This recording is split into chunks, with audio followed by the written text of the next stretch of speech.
नमस्कार दोस्तों, आपका स्वागत है अपने YouTube channel P for portfolio में। आज हम बात करने वाले हैं निफ्टी 50 के बारे में। इसका टेक्निकल व्यू देखेंगे, वीकली एनालिसिस करेंगे, सपोर्ट्स और रेजिस्टेंस को जानेंगे और साथ ही साथ ओवरऑल व्यू में हमें यहाँ पर बाइंग करनी चाहिए, सेलिंग करनी चाहिए, होल्ड करना चाहिए, क्या करना चाहिए उसके बारे में बात करेंगे। लेकिन उससे पहले अगर आपने चैनल को सब्सक्राइब नहीं किया है तो प्लीज़ सब्सक्राइब कीजिए और रेगुलर अपडेट्स पाने के लिए नोटिफिकेशन बेल को प्रेस कीजिए। साथ ही साथ टेलीग्राम चैनल को भी ज्वाइन कीजिए, इसकी लिंक डिस्क्रिप्शन बॉक्स में दी गई है। तो चलिए बात करते हैं निफ्टी 50 के टेक्निकल एनालिसिस के बारे में।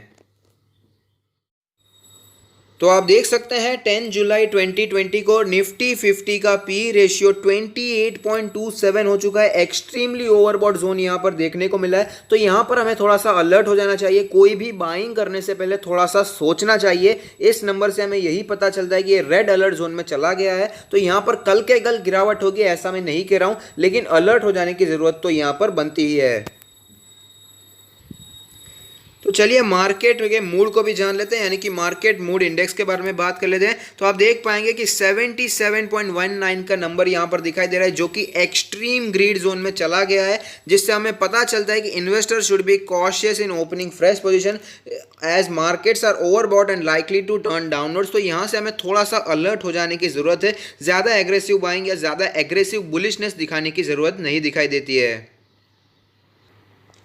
एफआईआई और डीआईआई की एक्टिविटी के बारे में भी बात कर लेते तो आप देख पाएंगे यहाँ पर एफआईआई का डेटा दिया गया है और यहाँ पर डीआईआई का डेटा दिया गया है। तो मंथ टिल डेट यानी कि जुलाई के महीने में अभी तक एफआईआई ने 2000 का माल बेचा है, नेट सेल किया है। और साथ ही साथ डीआईआई ने भी अभी तक तो नेट सेल ही दिखा रहे हैं। 655 करोड़ का माल यहाँ पर बेचकर वो निकल गए हैं। 10 जुलाई तक का काम यहाँ पर ऑलरेडी हो चुका है। 20 दिन अभी भी जुलाई के बाकी हैं, लेकिन अभी तक तो यही डेटा निकल कर आता है कि ऑलरेडी उन लोग ने माल बेचा है, वो भी 2000 और 655 करोड़ का माल बेचकर वो निकल गए हैं। तो अब चलते हैं चार्ट्स पर, वहां पर कैसी सिचुएशन बनी हुई है उसके बारे में भी बात कर लेते हैं।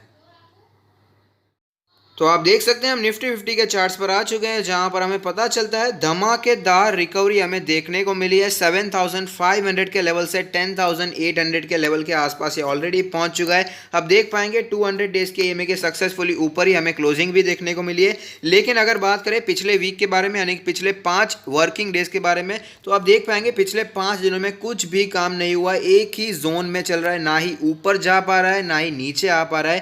कंसोलिडेशन का जोन यहां पर चलता हुआ नजर आ रहा है। लेकिन बात करें इसके आज के कैंडल के बारे में, यानी कि लास्ट ट्रेडिंग सेशन के कैंडल के बारे में, तो यहां पर एक डोजी बनती हुई नजर आ रही है। यानी कि बियर्स हावी हो गए थे लेकिन वापस ऊपर लेकर आए, बुलिश हावी हो गए थे लेकिन वापस उसे नीचे लेकर आए। तो जो ओपनिंग प्राइस हुआ था उससे हल्का सा ऊपर ही हमें क्लोजिंग देखने को मिला है। तो डोजी एक साइन होता है कि यहां पर बुल्स और बियर्स दोनों कंफ्यूज हो गए हैं, दोनों की ताकत सेम होती हुई नजर आ रही है। अब बात कर लेते हैं इंडिकेटर्स के बारे में। तो एमएससीडी जो हमें इंडिकेशन दे रहा है, क्लियरली यहां पर अभी फिलहाल तो बुलिश इंडिकेशन जारी है, लेकिन पिछले 3 दिनों से हिस्टोग्राम जो बनते हुए नजर आ रहे हैं वो रेड हिस्टोग्राम है। तो यहां पर फिर से हमें एक बियरिश क्रॉसओवर देखने को मिल सकता है। लेकिन ध्यान रहे, पहले भी ऐसे 2 क्रॉसओवर देखने को मिले, ज्यादा दिन तक नहीं टिके थे और वापस बुलिश क्रॉसओवर में कन्वर्ट हो गए थे।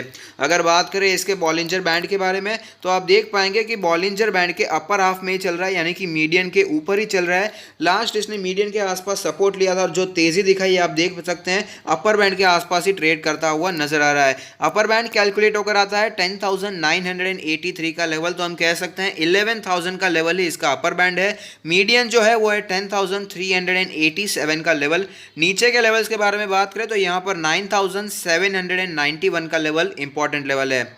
अगर बात करें इसके आरएसआई के नंबर के बारे में, तो आप देख पाएंगे आरएसआई का नंबर है 67.55। काफी ज्यादा स्ट्रॉन्ग आरएसआई का नंबर यहाँ पर दिखाई देता है। हाईली ओवरसोल्ड जोन में चला गया था और उसके बाद अच्छी रिकवरी भी देखने को मिली है, लेकिन थोड़ा सा हमें कॉशियस हो जाने की ज़रूरत है, क्योंकि आरएसआई का नंबर इसी लेवल के आसपास से काफ़ी बार वापस हमें नीचे आता हुआ भी दिखाई दिया है। अगर बात करें इसके पिवट पॉइंट्स के बारे में, तो आप देख पाएंगे पिवट लेवल जो कैलकुलेट होकर आता है वो है 100 डेज के ईएमए के बिल्कुल ही नज़दीक, जो कि ब्लू लाइन है उसी के आसपास हमें पिवट पॉइंट दिखाई दे रहा है। आप देख सकते हैं पिवट पॉइंट हमें दिखाई दे रहा है। रेजिस्टेंस की बात करें तो 10,722 का रेजिस्टेंस दिखाई देता है। फिलहाल निफ्टी उसके ऊपर ही क्लोजिंग दे चुका है और वहां पर 5 दिनों से कंसोलिडेशन भी दिखा रहा है। नीचे के लेवल्स के बारे में बात करें तो आप देख पाएंगे यहाँ पर 9,713 का लेवल दिखाई देता है। उससे भी नीचे जाए तो 9,124 का लेवल भी दिखाई दे रहा है। हालांकि इतनी ज़्यादा गिरावट आगे आने वाले कुछ ही दिनों में हो जाएगी, इसके चांसेस कम ही दिखाई देते हैं। तो चलिए एक बार 1 वीक कैंडल को भी स्टडी कर लेते हैं। यहाँ पर सारी कैंडल्स 1 वीक को रिप्रेजेंट कर रही है। तो आप देख पाएंगे आज के वीक यानी कि इस वीक की हमें जो कैंडल बनती हुई नजर आ रही है वो है इसके 100 वीक्स के मूविंग एवरेज के ऊपर। जो ब्लू लाइन हमें दिखाई दे रही है वो है इसकी 100 वीक्स की मूविंग एवरेज। उसके ऊपर ही हमें क्लोजिंग देखने को मिल रही है जो कि एक पॉजिटिव बात है, बुलिश सिग्नल हमें यहाँ पर दिखाई देता है। लेकिन एक बात मैंने जो नोटिस किया वो मैं आपसे शेयर करना चाहूँगा। हमने देखा इस वीक की जो कैंडल बनती हुई नजर आ रही है उसका जो हाई है और जो लो है उन दोनों को अगर आप कंसिडर करते हैं, उसकी जो हाइट बनकर आती है पिछले काफ़ी हफ्तों से, पिछले 2-4 महीनों से सबसे छोटी बनकर आई है। चाहे आप कंसिडर करें इस फॉल की शुरुआत या फिर इसमें बात करें इसकी रिकवरी में, तो सबसे छोटी कैंडल यहाँ पर इस वीक की बनकर आ रही है जो बताती है कि यहाँ पर कंफ्यूजन का माहौल बनता हुआ नजर आ रहा है। बुल्स भी कंफ्यूज है और बियर्स भी कंफ्यूज है, ऐसी सिचुएशन यहाँ पर बनकर आती है। तो अब बात करते हैं इन्वेस्टर्स को इसमें क्या करना चाहिए। ऐसे सिचुएशन में बाय करना चाहिए, सेल करना चाहिए, क्योंकि कुछ लोग बोल रहे हैं कि वापस 9,000 8,000 के लेवल से आ सकते हैं और कुछ तो बहुत ही ज़्यादा बुलिश हो चुके हैं, 12,000 के लेवल से हमें वापस देखने को मिलेंगे। तो हमें एज अ इन्वेस्टर क्या करना चाहिए उसके बारे में भी बात कर लेते हैं।